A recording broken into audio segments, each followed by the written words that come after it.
Hello everyone, Komal Sharma this side, and here I welcome you all at your own Gargi classes, a place where you can easily get all the information relevant to your competitive exams. So आज हम उन सारे words और vocabularies को discuss करेंगे जो कि extracted है from your editorial discussion of Indian express newspaper from today on 29th of May 2021 से. So let's begin with the first word.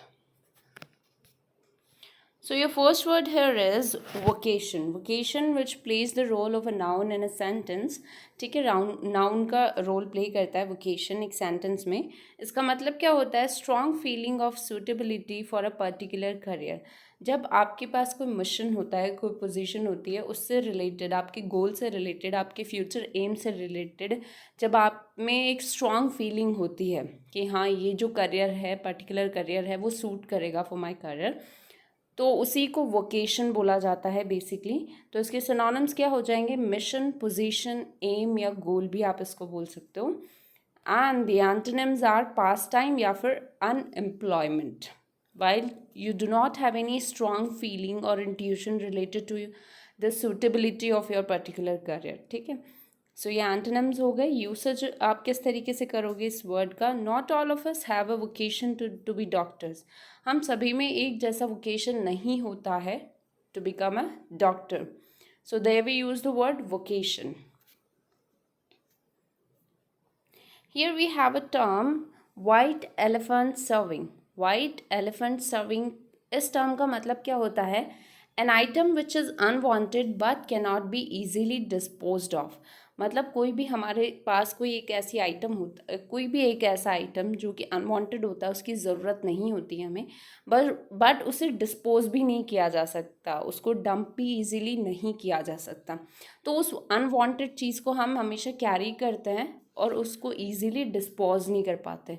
So they we use the word term white elephant serving, right.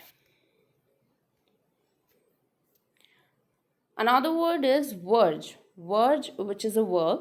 Verge का मतलब होता है be very close और similar to. किसी चीज़ के बहुत ज़्यादा क्लोज होना, एक जैसा दिखना.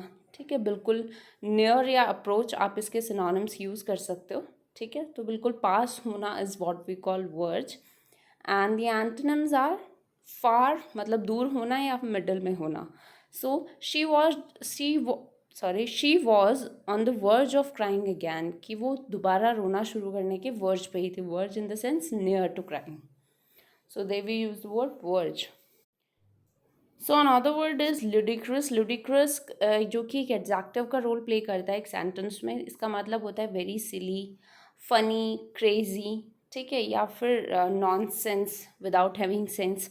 तो उस वे में हम लुडिक्रस वर्ड को यूज़ कर सकते हैं. तो इसके एंटोनिम्स हो जाएंगे सीरियस या फिर the things which are very normal. ठीक है, normal senses. So it's almost ludicrous what ultimately evolved to how it began. मतलब it's just almost ludicrous, it's almost funny what ultimately evolved to how it began. So there we use the word ludicrous, very silly, crazy, funny. Another word is gloat. Gloat is a verb. Gloat का मतलब होता है to feel or express happiness in an unpleasant way because something good has happened to you or something bad has happened to somebody else. ठीक है, मतलब किसी और के साथ कुछ बुरा हुआ हो और आपके साथ कुछ अच्छा हुआ हो, तो at that time while you express your happiness in a very unpleasant way, तो वहीं पे हम ग्लॉट वर्ड का यूज़ करते हैं. ठीक है, तो रिजॉइस करना, रिलीज करना is what we call, is what are the synonyms of the word gloat. And the antonyms are sympathise या फिर be sad with the person जिसके साथ बुरा हुआ है. So I will not gloat over my enemies predicament, कि जो भी मेरी एनिमीज़ के प्रेडिकामेंट्स हैं मैं उन पर ग्लॉट नहीं करूँगा. ठीक है, सो टू फील और express happiness in an unpleasant way because something good has happened to you or something bad has happened to somebody else. Another word is fraught. Fraught is an adjective. Fraught का मतलब होता है filled with something unpleasant, मतलब दुख से भरना, unpleasant feeling से भरना. सो लेडन या अबाउंडिंग आप इसके सिनोनिम्स यूज़ कर सकते हो. And empty and pleasant you can use the antonyms of the word.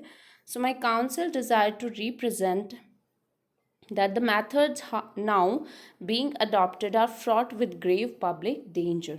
So fraught मतलब filled with unpleasant feelings. Another word is axiomatic. Axiomatic is an adjective. इसका मतलब होता है सेल्फ एविडेंट. कोई भी चीज़ एक्सेप्टेड होती है, ग्रांट करते हो आप किसी चीज़ को, ठीक है, प्रूव्ड होती है. सो वहाँ पे हम एक्जियोमैटिक वर्ड का यूज़ करते हैं. तो इसके एंटोनिम्स यूज़ करेंगे हम डाउटेबल, डिस्प्यूटेबल या questionable. So there was a time when it was regarded as axiomatic that the earth is flat. कि एक बार ऐसा टाइम था, regarded as axiomatic, self evident एक टाइम था, लोगों ने ये चीज़ प्रूव की थी that the earth is flat, और कहीं ना कहीं लोगों ने इस चीज़ को एक्सेप्ट किया था. It was later on जब इसको दोबारा रिसर्च किया गया था, and then they come to know that earth is not flat, it is round. So they use the word axiomatic.